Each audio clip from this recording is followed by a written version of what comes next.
Good morning, boys and girls. Happy Friday. Okay, so we are talking again about inferring, okay, making inferences. And then yesterday, I hope that my video got cut off. So I hope that you watched that cute little video called Piper, right? That little bird, right? He was trying to figure out how to get his food on his own, and he finally did it. Okay. Today I have another one. You can click that if you haven't clicked me yet. It's called Presto, and it's about a magician and a funny rabbit. Okay, the rabbit just wants a carrot so bad, but you get to infer the whole time because there's no words. Okay, so remember with inferring, we're like reading detectives, right? The author doesn't say exactly what's going on. It's our job to figure it out, make an inference. So we usually have our text, our evidence, or our clues, and our schema, what we already know, to put it together to make an inference, to figure out what's going on. We could say, I infer, I think, I believe, maybe, probably, right? So making inferences, we did on Tuesday, we looked for clues in photos. Remember I showed you the girl was, her ice cream fell, and then I showed you I think it was the pigeon and the duckling, and there's cake, and you didn't really know whose birthday it was, but by the clues and what we already knew, we figured it was the pigeon's birthday. And then I showed you just that birds video, right? Disney Pixar, where there was no words, right? And we had to infer by looking at it. Now, yesterday I also read you a paragraph. That's like a group of sentences, and there was no pictures, and you had to kind of envision in your mind of what was really going on, because the author of that paragraph did not tell you exactly where they were and what they were doing. We used our evidence and our schema of what we already know to figure out that one paragraph they were getting ready for recess, and the other one that the boy was getting ready to paint, right, at this kitchen table. Well, today I'm going to show you how I make inferences while I read the story No David. Do you know David? You might. You definitely might. Okay. So as I read, I want you to notice how I'm always looking for clues. Okay. Because the author in this story is not going to, they're going to tell us some things, but not everything. They're not going to say exactly what's going on. It's up to us to be reading detectives and figure out what they're meaning on each page. Okay. So here's No David, and the author is by David Shannon, and he drew the pictures. Okay. So there's not a lot of words. Like on Tuesday, we did all pictures and all video. On yesterday, we talked about how there might not be any pictures and you can figure out what's going on. Now we're kind of putting it together where there's words, not a lot of words, and good detailed pictures, and we can get an idea of what's going on in the story. Okay, so it's called No David. Okay, so what we'll do after each page, we're going to talk about what David does and what's our inference for it. Okay, our evidence. Okay, so no, David. That's it. That's all the words on the page. But looking at this picture, okay, one, who do you think's saying no, David? Yeah, maybe his mom, right? So right here, you're like, no, David. What do you think's going on? Yeah. Can you see that? Looks like he's reaching for a cookie jar. Okay, so here's our chart right here. I'm a little bit in the way. David, okay, what we actually see in that picture is reaching for the high shelf, right? He's reaching for it. What can we kind of guess? What can we infer that's going on? Yeah, David is trying to get a cookie. And my guess is without asking, right? Because why else would his mom be saying, no, David, right? He's probably like, you know what? I want a cookie. I'm going to go ahead and reach for it. Not a good idea. Okay. Oh, look at this picture. And here's the words. No, David, no. What did he do? Oh no, look at this page. What are you inferring right now? What's going on? Oh, it's so muddy. Yeah. David, all right, so what do we know? The evidence, like right in front of us, David brings mud into the house. What can we infer from that page? Why do you think the mom is saying no? Yeah, David's mom does not want mud on the carpet. Who does want mud on the carpet? That's not okay, David. Oh boy. No, no, no. Again, the mom is like, no, what's going on here? He's making a huge mess in his bathtub, right? So David makes mess in the bathtub. David's mom probably doesn't want the water all over the floor, right? It could leak. Not okay, David.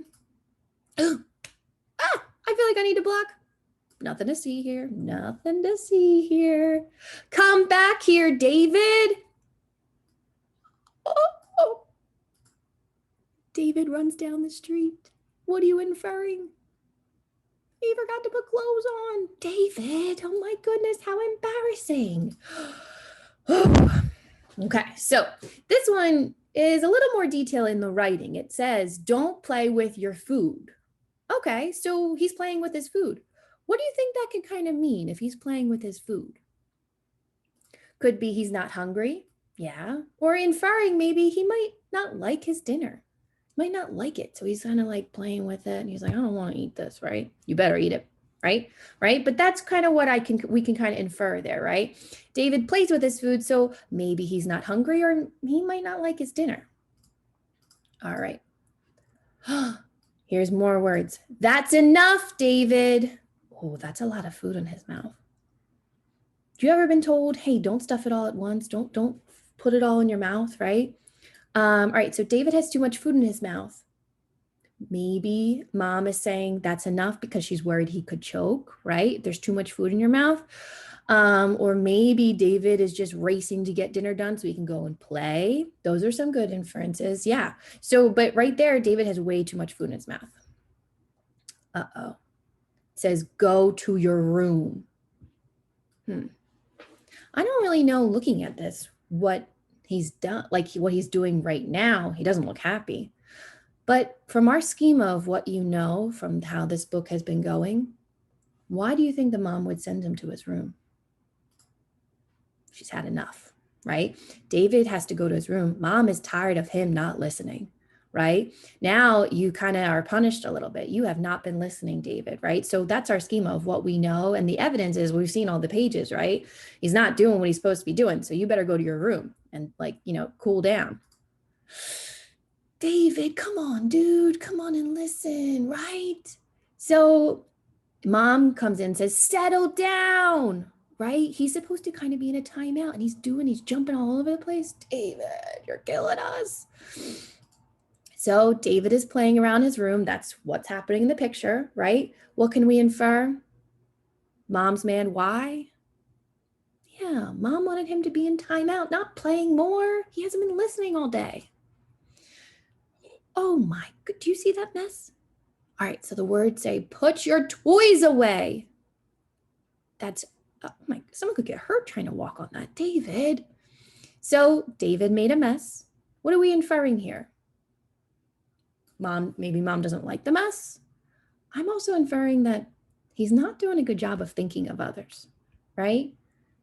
If you have a mess all over the place, someone could step on it. It could be annoying to the people that are living with you, right? And not safe. There's too much on the ground. He's not thinking of others. That's what I'm inferring.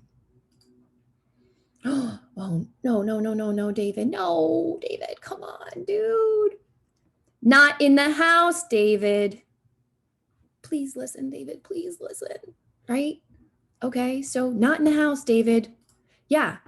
Okay, David is about to play ball in the house. Why do you think mom's saying not in the house?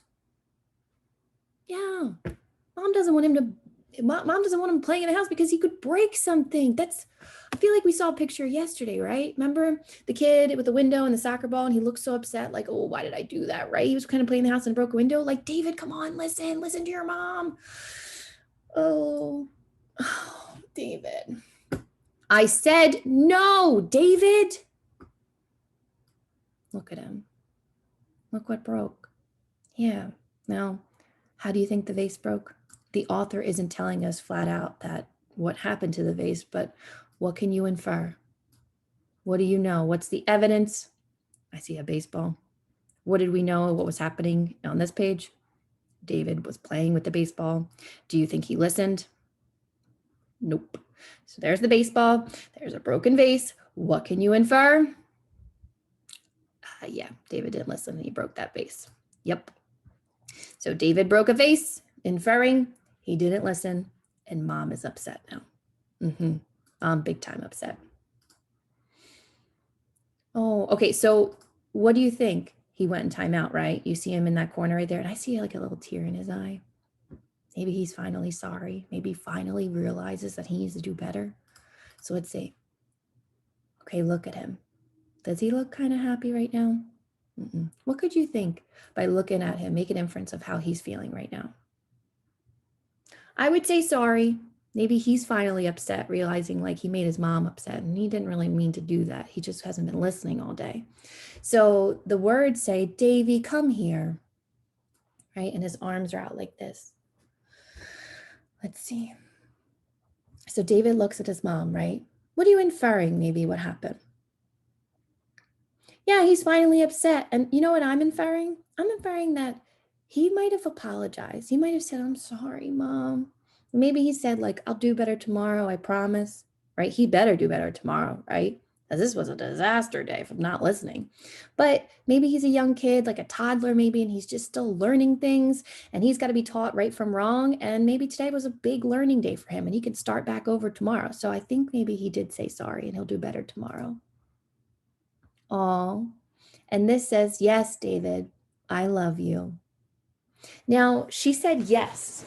On that other page, did David ask a question? No.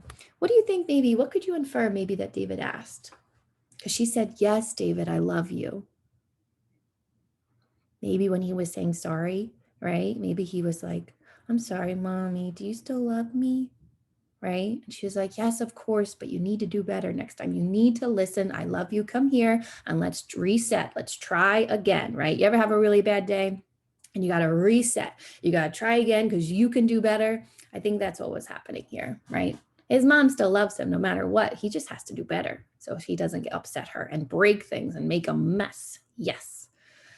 All right. So that was no David. Oh, David. I have a special spot for David. He better, right? He better start learning. Okay. But I think by the end, he realized how much he messed up. Okay. So thanks for making inferences with me today. It's kind of fun to do it, right? You got to really think of what's going on. You got to use the evidence and the clues and what you already know to infer, to make that inference. All right. And like I said, you guys do it a lot. I don't think you realize it, how much you do it. All right. So today, if you're at home or in school, try to infer. Try to infer when you're reading. If that author's not telling you exactly what's going on, you take a moment and think, what's going on here? How are the characters feeling? Why are they doing this? Right? Those are some good questions. Good readers infer. They ask those hard questions and they really use your brains to think. All right. Have a great weekend. I'll see you back here on Monday. Bye.